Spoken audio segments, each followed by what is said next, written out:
Fawaid at-tarbawiyah dan pendidikan. Pendidikan dan ilmiah kita capur sekali. Payah hal tidak.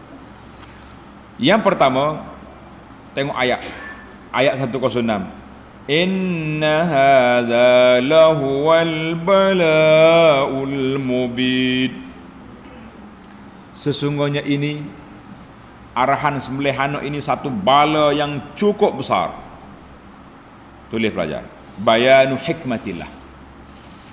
Ayat ini menyatakan hikmah Allah Ta'ala. Semua yang Tuhan takdirkan kepada seorang mukmin, yang baik, yang buruk, yang molek, yang tak molek, gembira, tak gembira, semuanya mengandungi hikmah daripada Allah Azza wa Jalla. Lillahi fi dzalika hikamun azimatun. Ada kalanya Allah uji seorang mukmin sebab apa? Dia nak naik darjat. Allah uji, kita sabar, serak naik dia punya tinggi darjat, kemuncak, sehingga dia termasuk di kalangan as-sabirin was-sabirat. Ada kala Allah uji hamba dia nak suruh dia sedar-sedar. Tulis pelajar.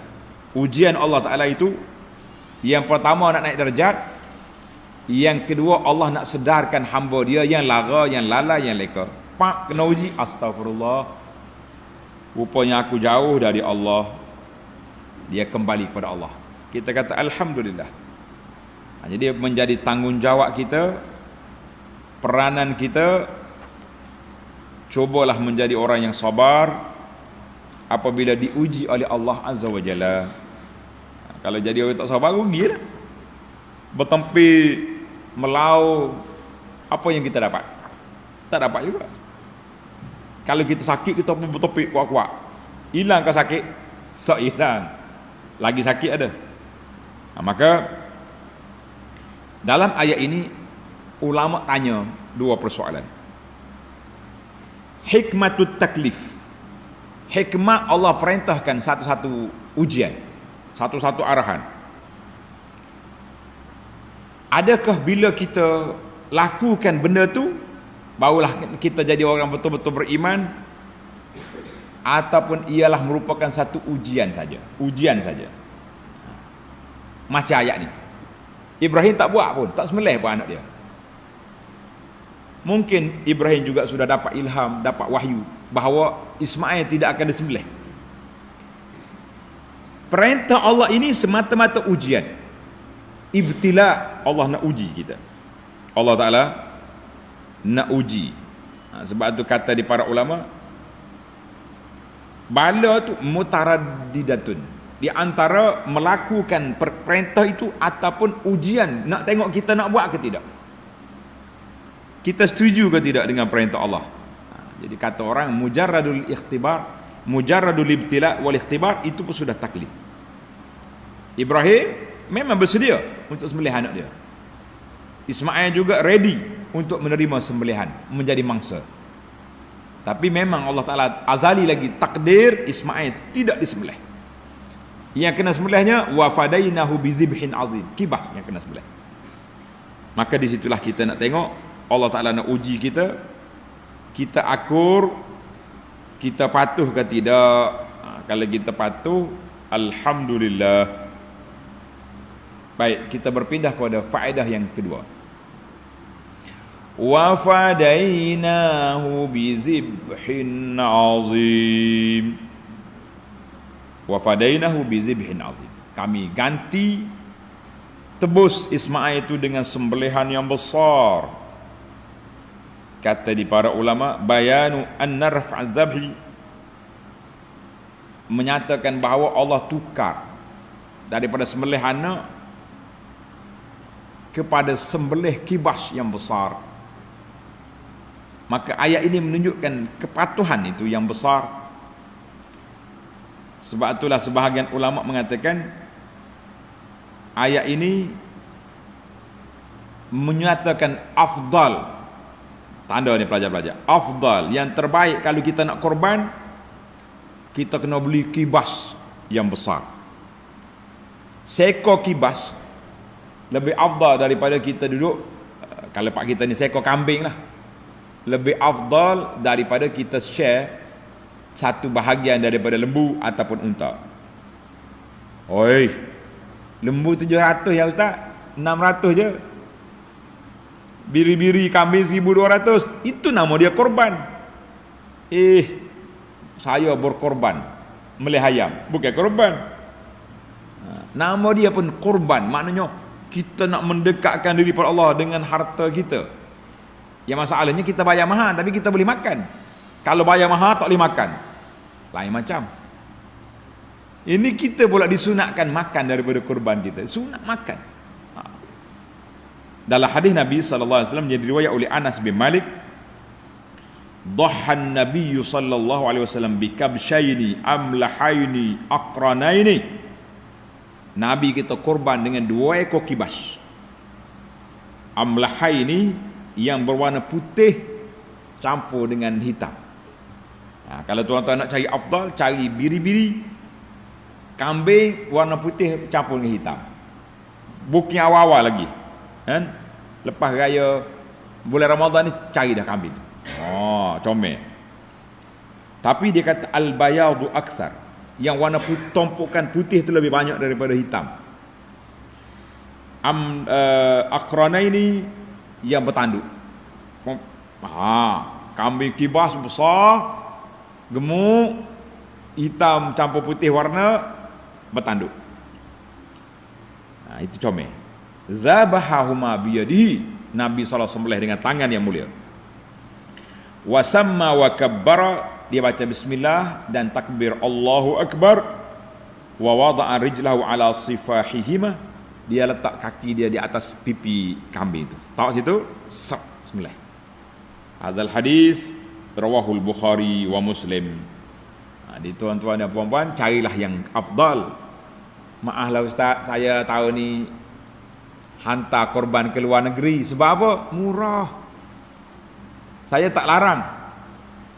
Nak hantar berapa puluh negeri pun silakan. Hantar ke Palestin, hantar ke India, Myanmar, hantar ke negara Afrika, silakan. Tapi ingat, jangan tak ada di rumah sendiri. Saya tahu ni alhamdulillah 10 kambing saya hantar negara tu negara ni, semua elang orang mari kita beli. Tapi di rumah kita tak ada korban. La. Nabi kita sembelih dengan tangan dia. Kalau kita tak mampu sembelih, kita pergi tengok korban dan kita makan. Sunnah biar lengkap. Sunnah biar lengkap. Baik, kita berpindah kepada Allahu Akbar. Kata di para ulama, belum kita pindah lagi. Dalam ayat yang sama lagi, Allah kata, ulama kata, laisal murad an yu'azzab walakin yubtala liyuhazzab. Dengar ni. Bukanlah Allah Ta'ala nak azab Ismail, nak azab Ibrahim, walakin yubtala liyuhazzab. Allah Ta'ala uji sebab dia nak bersihkan jiwa dua beranak ni betul-betul murni akidah, imtisalan li amrillah, semata-mata nak ikut arahan Allah Azza wa Jalla. Mari kita ambil ringkas-ringkas je, ambil panjang jadi ceramah.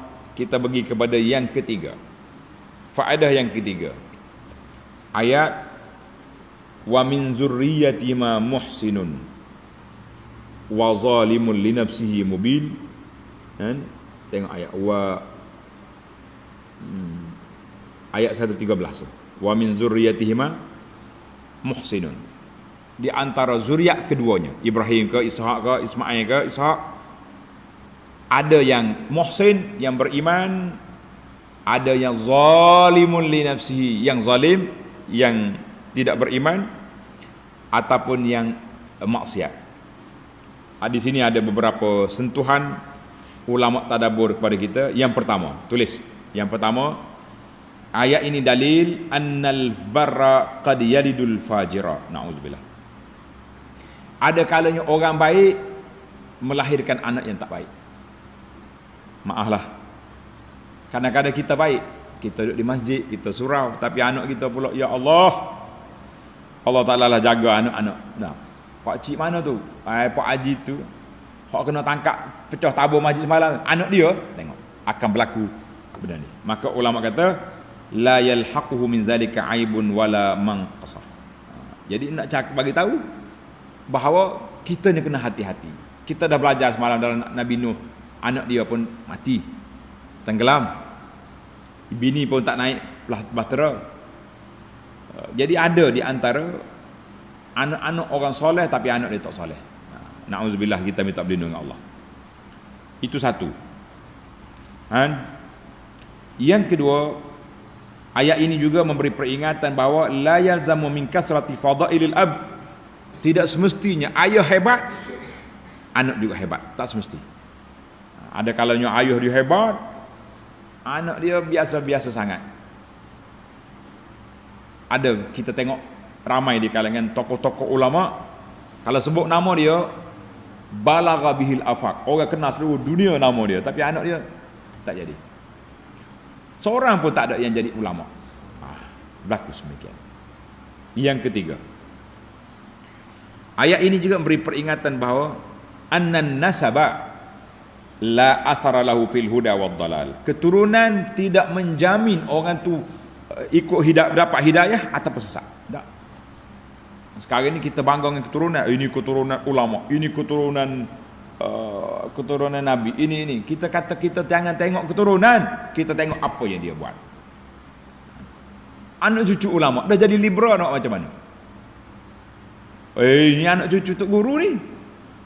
Ya, menantu dia tutup aurat pun tidak. Buat nanya ke tok guru, baiklah buat tak tahu senang. Orang pun tak hina ayah awak, tak hina datuk awak. Allahu akbar. Jadi annal khabitha wat tayyib la yajri amruhuma 'ala al-'irqi wal unsur. Baik dengan buruk bukan bergantung pada keturunan. Yang keempat dalam ayat ini juga annal mar'a innama yu'abu bi su'i fi'lihi. Seorang itu akan dicela mengikut perangai dia, bukan keturunan dia. Dan kalau anak cucu dia bahak jahit, kita jangan kutuk datuk nenek dia. Kenapa kita nak menyalahkan orang tua yang sudah mati, sedangkan yang nakalnya anak cucu dia yang nakal? Allahu akbar. Baiklah. Tapi kalau datuk nenek baik, kesan kepada anak cucu itu besar, sebagaimana yang telah kita baca dalam surah Al-Kahfi. Ingat tak dalam surah Kahfi, ketika Nabi Musa dengan Khidir pergi betulkan tembok kepunyaan dua anak yatim itu. Kenapa? Wa kana abuhuma salihah. Sebab ayah dia, tok nenek dia soleh. Allah hantar mari Nabi betulkan tembok, nak jaga harta cucu dia. Masya Allah, tabarakallah. Yang keempat, empat dah kita. Allah kata apa? Kadzalika najzil muhsinin. Demikianlah kami membalas kepada orang-orang muhsin, orang yang baik. Fuhima min zikril muhsinin, dipaham daripada ayat ini bahawa balasan yang baik itu mari daripada amalan yang baik. Jadi siapa dia banyak kebaikan, Allah Ta'ala akan beri balasan yang baik. Ada juga orang tak baik, Tuhan nak bagi balasan baik, itu hak Allah. Tapi kita sebagai manusia kena ikut lorong biasa, lorong manual dipanggil, lorong biasa. Biasanya orang baik, balasannya baik. Tak boleh kita nak dia panggil aksut tariq, lawan arus. Apa salah aku buat tak baik, Tuhan nak balas? Itu hak Allah. Kita tak boleh pertikai. Tapi kita sebagai manusia kena ikut jalan. Sebab apa Ibrahim dipuji? Allah kata innahu min ibadinal mu'minin. Kerana dia, sifat dia ada dua sifat. Dua sifat yang Allah sebut, al-ubudiyatu wal iman. Iman dan pengabdian diri kepada Allah. Maka kita kalau nak jadi orang baik, nak masuk dalam kumpulan muhsin, nak masuk ke tak? Pasti nak masuk. Maka kita kena mantapkan iman kita dan jadilah orang yang baik. Alhamdulillah. Ayat 112, wa basyarnahu bi ishaqa nabiyyan minas salihin. Kami beri khabar gembira kepada Ibrahim dengan mendapat anak dua kali. Dalam ayat ini dua kali dan Ibrahim dapat khabar gembira. Ingat, mula-mula bila?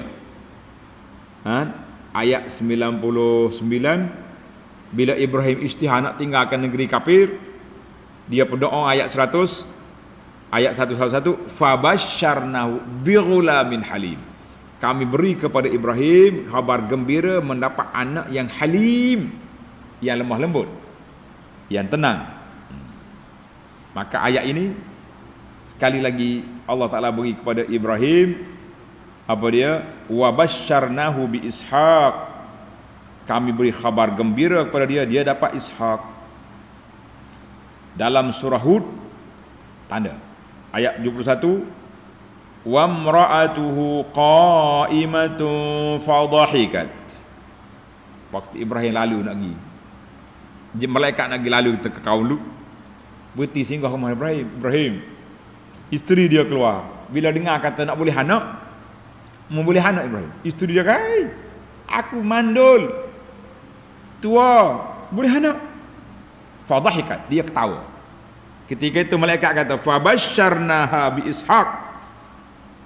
Sarah, kami sampaikan khabar gembira, maka boleh anak, nama dia Ishaq. Wa min wara'i Ishaq Yaqub. Ishaq akan boleh Yaqub. Terkejut makcik. Wa hadza ba'li syekh. A'alidu wa ana ajuz. Aku nak beranak, aku dah tua. Wa hadza ba'li syekh. Ayah dia pula dah tua. Aku terkejut. Kuasa Allah Ta'ala jangan pelik. Ni keluar dalam surat khabar baru sehari dua ni. Makcik umur, bini umur 60 ke, suami dah 80 lebih, boleh anak. Orang India ke mana tak ingat. Ada baca? Kata ada lagi. Ni orang tua-tua kita ni dia berguna. Cukur lama. Tak? Boleh cukur kita. Main-main. Jangan main. Allah Ta'ala Maha Kaya. Dia beri pada Ibrahim anak. Allahu Akbar. Tengok. Wa basyarnahu bi Ishaq nabiyyan minas salihin. Nabi soleh. Ulama kata fi zikris salah ba'da nubuwah. Kalau kata nabi cukup dah. Memang kategori nabi ni orang soleh. Tapi kenapa Tuhan kata minas salihin? Itu nak menyatakan besarnya kedudukan siapa? Kedudukan Nabi Ishaq. Saleh. Allah Ta'ala bagi pada dia satu title lagi, saleh. Nabi yang saleh. Semua Nabi saleh. Saleh belaka. Tapi itu dia panggil. Kemudian mari daripada Ishaq, Yaqub, Yusuf, kata mari Musa. Sebab itulah kita doa dalam selawat kita, Allahumma salli ala Muhammad kama sallaita Ibrahim wa ala ali Ibrahim. Dan ke atas keluarga Ibrahim. Kenapa? Ini dalam kitab yang kita jawab. Kenapa kita doa pada keluarga Ibrahim? Sebagaimana engkau selawat kata keluarga Ibrahim. Keluarga Ibrahim lebih mulia daripada keluarga Nabi kita. Kenapa? Dalam keluarga Nabi SAW tidak ada yang jadi Nabi. Keluarga Ibrahim berapa ramai? Ishaq, Ismail, Ishaq, Yaqub, Yusuf, Musa. Anak cucu dia belakang. Alhamdulillah. Tamaklah kita 5 faedah yang dapat kita kutip dalam masa yang terhad ini. Mudah-mudahan Allah Ta'ala beri kepada kita kepahaman yang baik. Kita akan sambung lagi tadabbur kita dalam ayat 114 bermula dengan kisah walaqad mananna ala Musa wa Harun. Kita pergi kepada cucu cici dia pula, Musa dan Harun. Subhanakallahumma bihamdika asyhadu an la ilaha illa anta astaghfiruka wa atubu ilaik. Wa sallallahu ala nabiyyina Muhammad wa ala alihi wa sahbihi ajma'in walhamdulillahi rabbil alamin. Wassalamu alaikum warahmatullahi wabarakatuh.